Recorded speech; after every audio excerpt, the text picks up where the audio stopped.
छत्रपती शिवाजी महाराज यांचे वंशज व पूर्वज हा मराठी मनाला कायम आकर्षणाचा विषय राहिला आहे।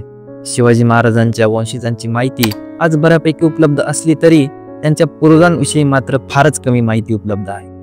आज बहुतांशी पर्यटक देवदर्शन व पर्यटनाच्या निमित्ताने छत्रपती संभाजीनगर जिल्ह्यातील वेरूळ येथे असलेल्या घृष्णेश्वर मंदिराला आवर्जून भेट देतात। पण या मंदिर परिसरात छत्रपती शिवाजी महाराजांचे आजोबा मालोजीराजे भोसले यांची समाधी असल्याचे पर्यटकांना तर सोडा, पण मराठी माणसांना देखील माहिती नसते। मराठी माणसांच्या या अनास्थेमुळे आज या सुंदर समाधी परिसरात घाणीचे साम्राज्य पसरले आहे।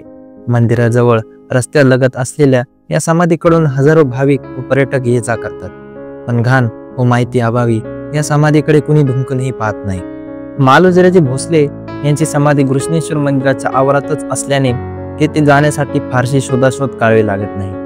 चौकोनी 20 बाय 20 फूट आकाराच्या 5 फूट उंच चौथऱ्यावर असलेली ही समाधी पूर्णपणे घडीव व नक्षीदार दगडात बांधलेली असून या समाधीच्या बांधकामावर मोठ्या प्रमाणात मुस्लिम वास्तुशैलीचा प्रभाव जाणवतो। समाधी वास्तूच्या दर्शनी भागात माथ्यावर 4 दगडी मिनार बांधलेले असून वास्तूच्या मागील बाजूस देखील असेच 4 मिनार बांधलेले आहे।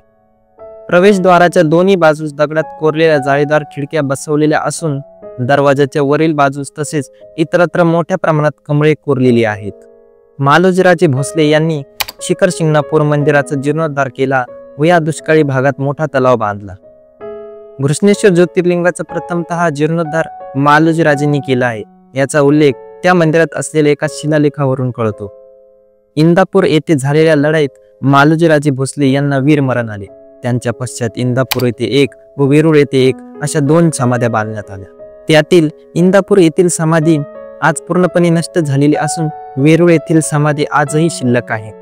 वेरूळ येथे घृष्णेश्वराच्या दर्शनाला गेले असता या ठिकाणी आवर्जून भेट द्यावी। व्हिडिओ आवडला असल्यास चॅनलला सबस्क्राईब करा। धन्यवाद।